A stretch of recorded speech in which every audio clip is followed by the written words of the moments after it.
भारत का नया उत्तर प्रदेश, देश के अंदर सबसे अच्छी रफ्तार के साथ दौड़ता हुआ उत्तर प्रदेश, एक सुरक्षित उत्तर प्रदेश।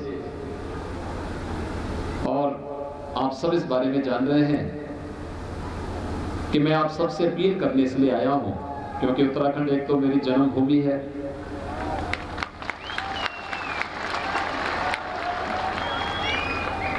दूसरा ये सीमांत प्रदेश भी है। राष्ट्रीय सुरक्षा की दृष्टि से इस प्रदेश का अपना महत्व है और उत्तर प्रदेश से लगा हुआ प्रदेश होने के नाते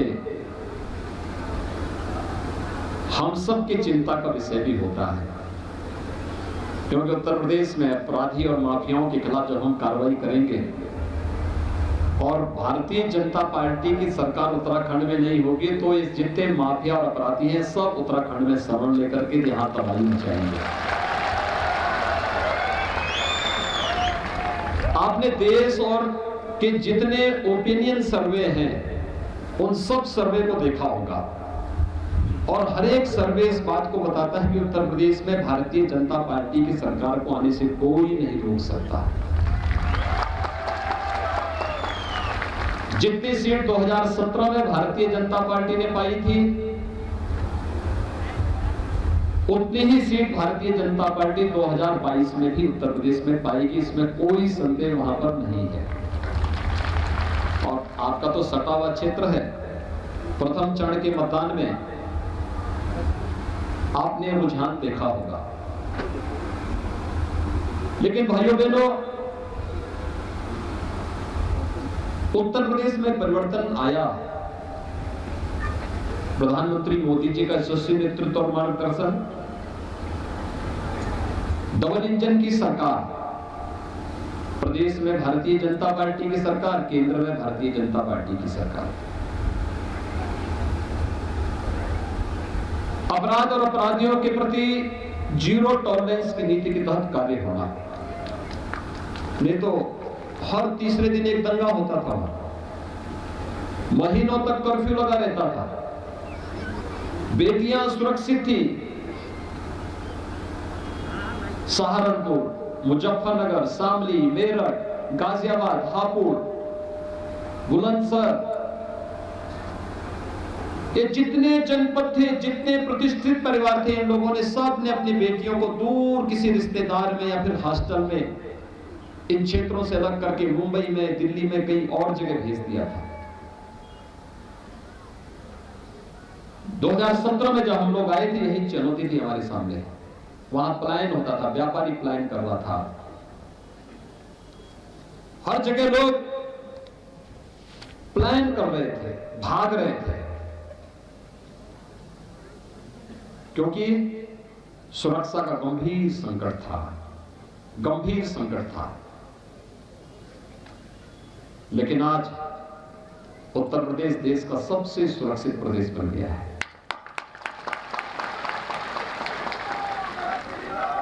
सबसे सुंदर प्रदेश, सबसे सुरक्षित प्रदेश। हम कुंभ का आयोजन भी करते हैं तो भव्य कुंभ और दिव्य कुंभ में बदल जाता है। जिस उत्तर प्रदेश में पहले कर्फ्यू लगता था, आज करोड़ों लोग कांवड़ यात्रा में जाते हैं धूम धड़ाके के साथ। जिस उत्तर प्रदेश में पहले व्यापारियों पर बम चलते थे, बाजार में बम फूटते थे, आज वहां पर कांवड़ यात्री हर हर बम बम का नारा लगाता हुआ निकलता है, कोई बाल बांका नहीं करता। और मुझे यही भय है, थोड़ी सी चूक हुई तो ये सभी अपराधी उत्तराखंड की तरफ रुख कर देंगे। यद्यपि मैं उनको इस लायक छोड़ता नहीं कि वो भागने लायक हो जाएं, लेकिन फिर भी होता है कभी कभी भोले बिसरे कोई कहीं से रेंगते हुए निकल ही गया तो समस्या आपके लिए खड़ी करेगा। और इसलिए भाइयों बहनों, मैं आया हूं आप सबसे अपील करने के लिए। चुनाव आएंगे जाएंगे, सरकारें भी बनती हैं और बिगड़ती हैं, लेकिन हम सब के लिए सबसे महत्वपूर्ण है, यह देश रहना चाहिए।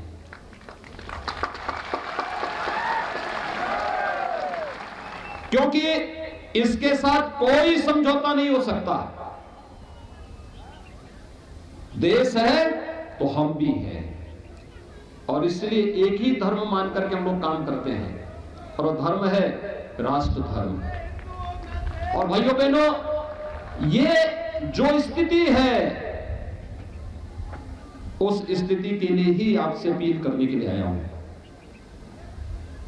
मैंने कांग्रेस का मैनिफेस्टो देखा है, उनका चुनाव घोषणा पत्र देखा है। मुझे आश्चर्य होता है, देवभूमि में कांग्रेस मुस्लिम विश्वविद्यालय बनाएगी, 4 धाम के सुंदरीकरण और पुनरुद्धार की बात करती तो सबके मन में एक नया उत्साह होता। प्रधानमंत्री मोदी जी उस दिशा में कार्य कर रहे हैं। उत्तराखंड की मौजूदा सरकार ने इस दिशा में प्रयास किया है, अच्छा प्रयास किया है। मेरा मानना है कि अकेले उत्तराखंड में प्रकृति और परमात्मा की इतनी असीम कृपा है, इतनी असीम कृपा है कि अकेले पर्यटन से ही यहां लाखों लोगों को नौकरी और रोजगार उपलब्ध कराया जा सकता है। अकेले पर्यटन से उत्तराखंड में आप जिस भी धार में जाएंगे, एक देवी का मंदिर जरूर मिल जाएगा, एक देवालय जरूर मिल जाएगा। जिस घाटी में चले जाएंगे, वहां एक नई गंगा फूटती हुई वहां आपको दिखाई देगी। और यही तो उत्तराखंड की पहचान है। यहां का जब गंगा जल और यमुना जल नीचे निकलता है, हम उत्तर प्रदेश में, बिहार में, बंगाल में, झारखंड में उस जल का आचमन करके अपने को वहां के लोग धन्य धन्य महसूस करते हैं।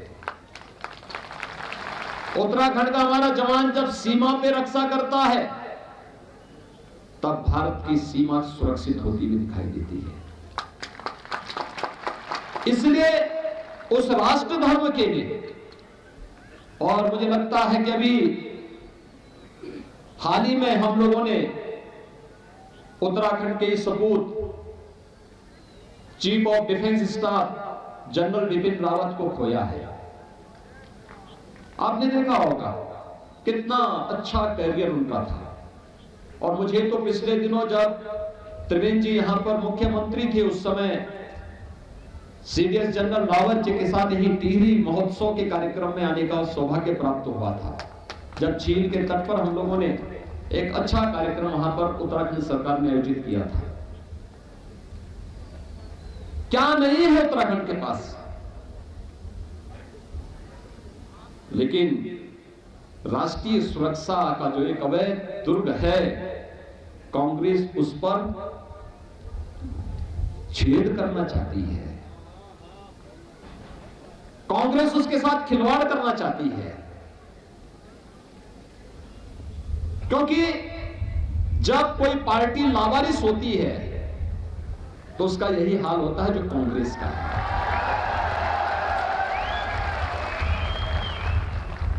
नेतृत्व विहीन,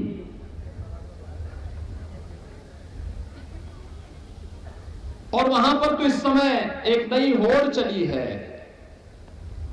हिंदुओं को कितना अपमानित कर दो। जिनको स्वयं ये नहीं मालूम कि वे स्वयं हिंदू हैं या नहीं हैं, वे हिंदू की परिभाषा बोल रहे हैं। जिनके नाना पर नाना कभी कहते थे अपने को, आप 2 महापुरुषों की बातों को आपने सुना होगा। एक स्वामी विवेकानंद ने वैश्विक मंच पर कहा था, गर्व से कहो हम हिंदू हैं। ये कोई सांप्रदायिक शब्द नहीं है,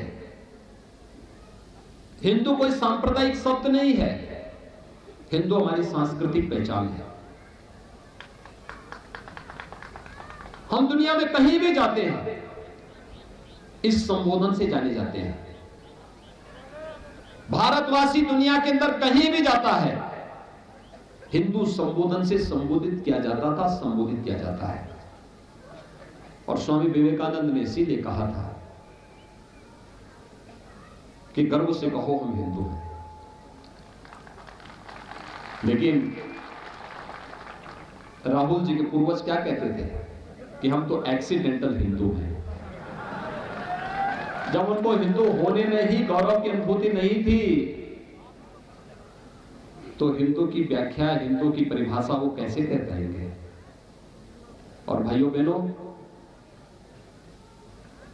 देवभूमि में अगर कोई हिंदू की परिभाषा नहीं जानता है तो उस पार्टी को सत्ता में रहने का अधिकार तो नहीं ही होना चाहिए, कतई नहीं होना चाहिए, क्योंकि वे घुसपैठ करवाएंगे। आपने देखा होगा ना, उत्तर प्रदेश के कुख्यात माफिया को इन्होंने पंजाब में सांड दे रखी थी। कई महीनों तक हम लड़ते रहे, बाद में वापस लेकर के गए फिर उसको। यानी माफिया और कांग्रेस का संबंध कैसे है, चोली दामन का संबंध जैसे होता है ना, ऐसे ही इनका संबंध है। और इसलिए कोई ऐसी गलती नहीं करना है जिस गलती को लेकर के बाद में पछताना पड़े, और इसलिए कोई भी ऐसा कार्य नहीं होने देना है जो वर्तमान के साथ साथ भविष्य को भी खराब करे। उत्तराखंड एक बहुत अच्छी दिशा में चल रहा है। उत्तराखंड बनने के बाद जो अपार संभावना उत्तराखंड में है, प्रधानमंत्री मोदी जी के नेतृत्व में आज भारतीय जनता पार्टी की डबल इंजन की सरकार इस कार्यक्रम को आगे बढ़ा रही है। और उत्तर प्रदेश में भाजपा, उत्तराखंड में भाजपा, केंद्र में भाजपा, फिर ये डबल इंजन नहीं हो जाते तो ट्रिपल इंजन हो जाता है। अब याद करिए, जब Delhi Dehradun greenfield express way के निर्माण की कार्रवाई को आगे बढ़ाना था, तो मेरे सामने प्रस्ताव आया था। मैंने बिना कुछ सोचे मैंने कहा अगर उत्तराखंड को जोड़ने के लिए है, एनओसी मैंने तत्काल दे दिया। मैंने कहा उत्तर प्रदेश से जितना जमीन चाहिए, जहां से लेके जाना है बेधड़क लेकर के जाइए, लेकिन उत्तराखंड को अच्छी कनेक्टिविटी दिल्ली की मिलनी चाहिए। हमने कहीं उसमें ये नहीं बोला कि ये हो जाएगा, फलाना हो जाएगा। हमने कहा जहां जैसे कहो वहां उतनी जमीन मिल जाएगी, वहां से हम इसके लिए मार्ग के लिए, एक्सप्रेस वे की कनेक्टिविटी के लिए देंगे। क्योंकि विकास यही परिवर्तन लाएगा, यही खुशहाली लाएगा। अपनी परंपरा और संस्कृति को चूर्ण बनाए रखने के साथ ही विकास से ही हम अपने युवाओं को एक नए भविष्य को अग्रसर कर सकते हैं, एक नया जीवन दे सकते हैं, उनके जीवन में बदलाव ला सकते हैं। और भाइयों बहनों, उत्तराखंड आज उस दिशा में आगे बढ़ा है। जब मैं उस समय आया था पिछली बार यहां पर उत्तराखंड सरकार के महोत्सव में, टिहरी झील के किनारे हम लोग आए थे। उस समय जनरल लावत जी थे इस कार्यक्रम में, और तब मैंने देखा था वहां पे प्रतापनगर को जोड़ने के लिए उस समय जिस सेतु के निर्माण की कार्रवाई चल रही थी, मुझे प्रसन्नता है आज वो बन गया है, आज वो यातायात के लिए खुल गया है, आवागमन और आसान हो गया है। उत्तराखंड में तो बहुत अच्छे ढंग से कनेक्टिविटी बहुत अच्छी हुई है। हर घर नल की तरफ भी उत्तराखंड बढ़ चुका है। हर गांव अच्छी कनेक्टिविटी के साथ साथ अब तो एक नई डिजिटल क्रांति की तरफ बढ़ रहा है। लेकिन अपनी परंपरा और अपनी संस्कृति को बनाए रखते हुए, बचाए रखते हुए हम सबको आधुनिक विकास की तरफ भी जाना होगा, क्योंकि यही हमारे युवाओं के जीवन को अच्छा बनाएगा। लेकिन ये विकास तभी सार्थक है जब सुरक्षा रहेगी। सुरक्षा से के बगैर कुछ भी आप कल्पना नहीं कर सकते। सुरक्षा के बगैर इसकी कल्पना ही नहीं की जा सकती। और इस सुरक्षा दोनों कारणों से, राष्ट्रीय सुरक्षा के लिए भी और पेशेवर माफिया और अपराधियों के कारण भी, इन दोनों से सुरक्षा आवश्यक है। और इस सुरक्षा के लिए उत्तराखंड में फिर से भारतीय जनता पार्टी की सरकार आनी आवश्यक है। और इस दृष्टि से आप सबसे अपील करने के लिए विशेष रूप से आज मैं आया हूं। उत्तर प्रदेश का चुनाव छोड़ के आया हूं मैं।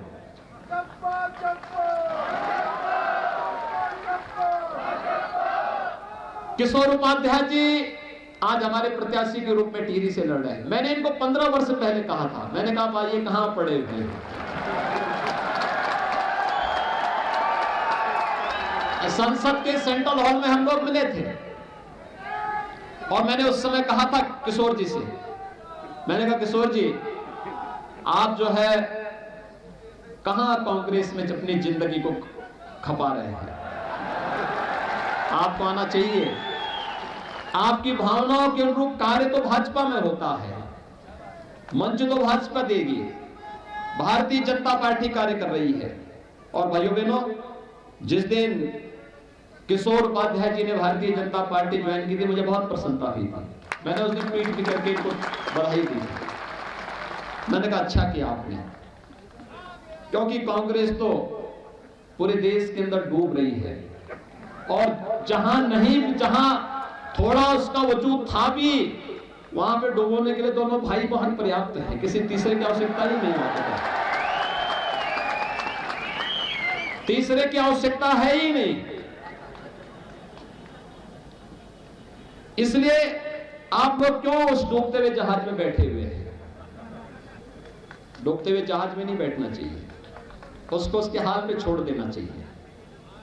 और इसलिए भारतीय जनता पार्टी आज विकास के जिस नए उस पर कार्य कर रही है। मैं लगभग 1.5 साल पहले आया था केदारनाथ धाम का दर्शन करने के लिए, और भाइयों बहनों मैंने देखा कांग्रेस की सरकार के समय केदारनाथ धाम कैसे उजड़ गया था, किस प्रकार की स्थिति थी। और आज भव्य और दिव्य केदारनाथ धाम बन गया फिर से। प्रधानमंत्री जी ने देश के समग्र विकास के लिए कितना काम किया है। आज केदारनाथ धाम के बाद बद्रीनाथ धाम का भी एकदम नए सुंदरीकरण के धाम के रूप में केदारनाथ धाम और बद्रीनाथ धाम आगे बढ़ रहा है। गंगोत्री यमुनोत्री पे काम हो रहा है। और उत्तर प्रदेश में भी हम लोगों ने कहा, उत्तर प्रदेश में बहुत सारे लोग धमकाते थे, कहते थे कि अयोध्या में राम मंदिर का निर्माण नहीं हो सकता। मैंने कहा देखो, ये सपना देखना बंद कर दो, अयोध्या में राम मंदिर का निर्माण भी होगा, धूम धड़ाके के साथ होगा। 500 वर्षों की तमन्ना थी। कांग्रेस साथी 1947 में इस कार्य को आगे बढ़ा देती। कांग्रेस ने कभी इसको अपने एजेंडे में नहीं लिया। वो चाहती ही नहीं थी आपकी आस्था का सम्मान हो। आस्था को कैसे अपमानित किया जाना चाहिए, अगर ये कहीं देखना है तो कांग्रेस उसका जीता जागता उदाहरण है। वो केवल अपमानित करती रही, भारत को अपमानित करती थी, देश को अपमानित करती थी, देश के नागरिकों की आस्था को अपमानित करती थी और लगातार यही कार्य करती रही। अयोध्या में राम जन्मभूमि का विरोध करती थी। उनके मैनिफेस्टो में मैं देख रहा था, 4 धाम की बात तो दूर, उसने एक नए धाम की बात यहां कर की। अरे उत्तराखंड में 4 धाम के अलावा 5वां धाम होगा तो सैनिक धाम होगा। यहां के सैनिकों को, वीर पुत्रों की नमन का धाम उत्तराखंड बनना चाहिए। इसके अलावा उत्तराखंड में 5वां धाम, अगर आप किसी ऐसे स्थल को बनाने का कुत्सित प्रयास करेंगे, मुझे नहीं लगता कि वीर भूमि और देवभूमि इसको स्वीकार कर पाएगी। कभी नहीं स्वीकार करना चाहिए।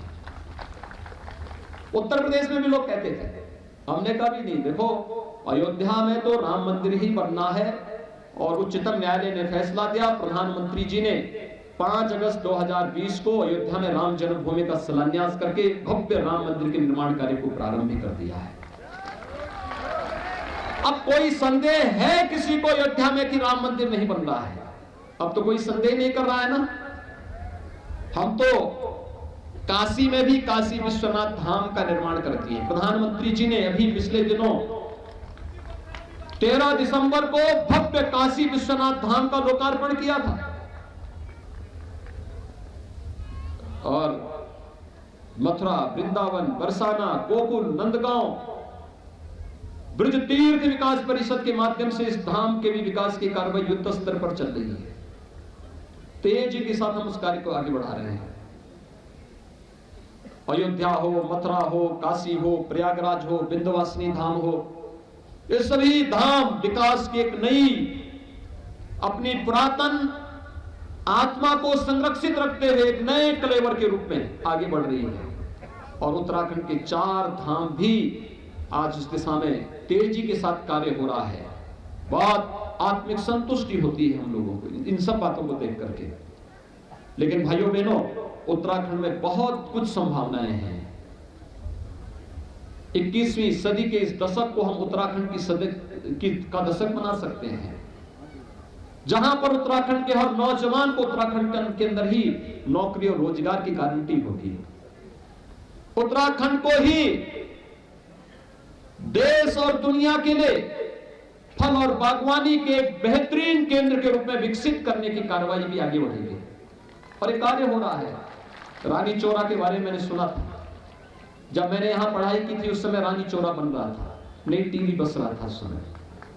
आज तो बहुत भव्य बन गया है। मैं जा रहा था, उधर ही से होते हुए निकला हूं मैं, और बहुत भव्य तरीके से कार्य आगे बढ़ रहा है। हमें इस दिशा में बहुत आगे बढ़ना है। और आप सबसे मैं यही अपील करूंगा, यही अपील कर रहा हूं सबसे कि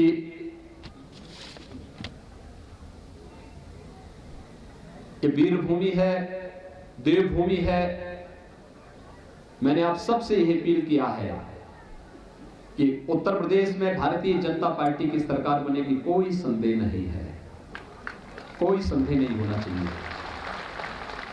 लेकिन उत्तर प्रदेश में जब हमारा बुलडोजर चलेगा तो माफिया फिर कहीं इधर को रुक न करें, तो इसका थोड़ा ध्यान रखना। उत्तर प्रदेश का बुलडोजर अच्छा लगता है ना हम लोगों को, कैसे गड़गड़ा करके एक एक माफिया को ढूंढता है वो तो, और फिर उसके अवैध कमाई को तोड़ करके ये जितने वहां सपा बसपा के लोग थे, इन्होंने गरीबों का, आम जनता का, विकास का पैसा लूट लूट करके भरा हुआ था। हमने अपने बुलडोजर पर आर्टिफिशियल इंटेलिजेंस फिट कर दिया है, वो ढूंढता है, वो हर माफिया को चिन्हित कर लेता है। और फिर जब बुलडोजर चलता है ना, तो एक एक माफिया की दीवारों को तोड़ करके वहां से मां लक्ष्मी को उनके कैद से मुक्त करते हुए उत्तर प्रदेश का विकास कराता है और माफिया को सदैव के लिए समाप्त करता है। इसलिए उस सब से बचाने के लिए आज उत्तर प्रदेश में जो कार्रवाई चल रही है, उत्तर प्रदेश की जनता उसको हाथों हाथ ले रही है। अपार समर्थन भारतीय जनता पार्टी को प्राप्त हो रहा है। आप सब भी यहां पर किशोर उपाध्याय जी को और यहां पर श्री विजय सिंह पंवार जी को प्रतापनगर से, ये दोनों भारतीय जनता पार्टी के प्रत्याशी हैं। इन दोनों प्रत्याशियों को कमल चुनाव चिन्ह पर और पूरे उत्तराखंड पर, इस जिले में 6 विधानसभाएं हैं, 6 के 6 विधानसभा सीट पर भारतीय जनता पार्टी को आप वोट जरूर दें। यह अपील आप सबसे करने के खातिर ही मैं यहां आया हूं। आप सब इसमें भारतीय जनता पार्टी को अपना वोट देंगे, यह अपील करते हुए मैं आप सबको, आप सबके सुखमय और समृद्धमय जीवन की कामना कर रहा हूं। आप सबके प्रति मेरी शुभकामनाएं। धन्यवाद। जय जय श्री राम।